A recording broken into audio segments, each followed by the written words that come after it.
Since, and could this be the time when he comes back to race his friend Mahe Drysdale out there in lane 4? Because now's time when you need to come good. It's the Olympic year. As we hear the call over, the rain's falling, the crews come forwards. It's the Lithuanian sculler just squaring the blades in the water, and we're ready to go.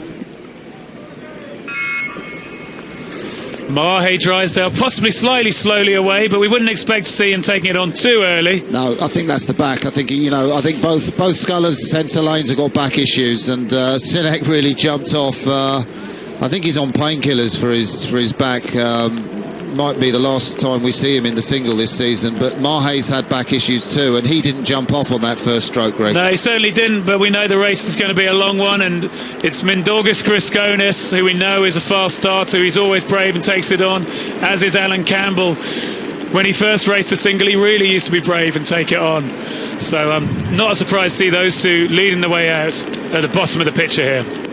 Campbell in the green boat, distinctive. Grigonis, of course, he got left on the start in the Europeans, sat there for about 5 or 6 seconds, watched the rest of the field go. They were miles ahead, and he came back to win the silver medal. But there's the Olympic champion in black, Mahe Drysdale, just off the plane.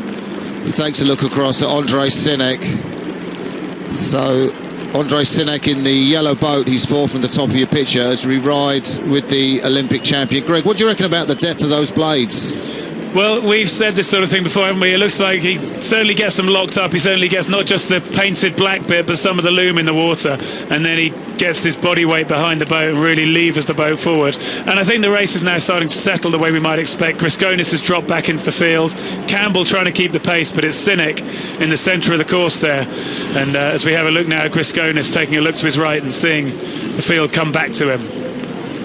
So through the first 500 metres of this race in the men's single sculls, and it is Alan Campbell and Sinek, I think, hit the 500 first. Alan Campbell, traditionally a fast starter. I guess his competitors will expect to see the young man from Coleraine in Northern Ireland, maybe not so young now, fade. I think Campbell in the green boat did fantastically well after a disappointing Europeans to get in the final. Probably really cemented his place for Rio with that result in the semi. So this might be a bit of a bonus for him. That's right. As we see Sinek here, I always think he's a very smooth sculler to watch. Like you say, we see Mahe's blades going a bit deep. You can see the water up the loom there as it comes off halfway through the stroke. Don't necessarily see that from Sinek or from Grigonis here. Sinek, you know, he was so slow at the Europeans relatively, but the lad doesn't get in the boat till about April, Greg. He spends the whole winter skiing, cycling. I think that helps his back condition. And I think, you know, at the time of the Europeans, he'd only been in the boat like 3 or 4 weeks, and you can see a difference just 3 weeks, mate, because his pace is completely different. The quality of technique and like you say, the pace there that Sinek's got himself into. I'd still be worried about Mahe Drysdale here in the black boat. And a little shout out to the Dutch sculler Bruynik as well in lane 1. He's not made many finals at this level, but he's hanging in there very well. Yeah, the man from the Royal Club in Leiden, well, he's had an up-and-down season, as you said, in the C final of the Europeans, B final in Varese World Cup 1, but he's right up there, and he's got the overlap on this man, the Kiwi. You know, there's been a lot of controversy with him and Dick Tonks, of course. He's been kind of barred for the New Zealand team, Dick Tonks, but he's now working with Mahe Drysdale and the women's double. That can't have been great for his pre-Olympic preparations, Greg. No, certainly not what he'd have wanted in his Olympic preparation. You never know what sort of impact that kind of thing happens, but has. But great to see these two scullers in the centre of the course that we'd expect. And Bruynik was up there in 3rd place, the sculler from the Netherlands, as they came through 1,000. Really interested to see how he'll go, and whether the Cuban sculler Fournier Rodriguez, he's still right in it, as I think not surprisingly Grigonis, who took it on, has faded a bit. Alan Campbell will try not to fade. First look from Drysdale there. I mean, this is his territory. He would see that as the 3rd quarter. He just wanted to know how much he had to do. You can see that real shove off the finish. He holds it, and then he's got a real acceleration. Talking to Peter Anthony, the Olympic champion from 1992 in double sculls when you won your gold, Greg, he thought that Mahe's lower back was a bit more upright. He didn't quite have the shove on the finish.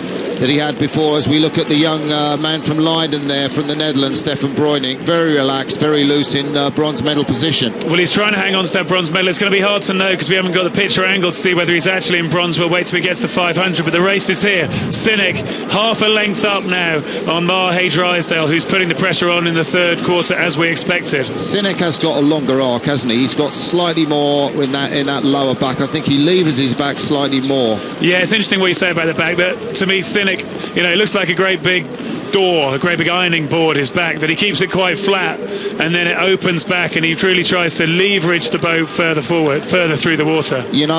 Mahe's done this in the World Championships the last couple of years, and then Sinek has sprinted through him. But again, Mahe's thrown down the third quarter. He's the fastest moving boat on the lake. But what an interesting way the race is panning out, that up the top there, the race for that bronze medal now looks like it's between the Netherlands and Cuba, as Griskonis there has really faded and Campbell looks like he's done the same. So we got three separate races going on, really. This is the one for the gold. And I know there's been some criticism of the work that Mahe Drysdale does. A lot of long distance work. I was talking to Iztok Chop yesterday. He says where they train at Lake Bohinj in Slovenia, they do a lot of long distance with Dick Thompson, not so much on the sprint, and that has let Mahe Drysdale down in the last 2 years. It's cost him the world gold medal. Will it cost him the gold medal on the Rothsay now, Greg? Well, it's so interesting. How do you train for rowing? How do you train that you've got that sprint but the sprint comes from the endurance? Mahe's got the endurance that he's kept it going. So we can see that race for the gold medal. You can see the race for the bronze medal. Fournier Rodriguez, the more experienced sculler, looks like he's coming through. Bruynik, the Dutch sculler. But now it looks like Mahe has taken on the lead. You can see they're getting into the red, boys. This is Mahe's race now. Sinek can't come back from there. He can't come back. Sinek hasn't got the sprint this time of the season. In fact, he's virtually packed it in, isn't he? What do you reckon that is? Do you reckon that's sort of I think cardiovascular pain, or he feels something in his back, or what? No, I think the two of them know the race is run now. Mahe's going to be able to come in. He's not going to have to raise the stroke rate. I see the whole race closing up now as the scullers, funnily enough, have all settled for their positions. But Mahe is going to get the gold, Sinek's going to get the silver, and Fournier Rodriguez is going to have to keep a look to his right on Bruynik, who's so happy to be right in there and pushing for that bronze. But here we see Mahe for the gold, Sinek for the Czech Republic for the silver, Fournier Rodriguez able to drift over the line for bronze, and then Bruynik with a great fourth place for the Netherlands. And then a big old gap here, as I guess we're going to see Alan Campbell come drifting through here for fifth place. And it's going to be Griskonis later. As we take a look there, Mahe.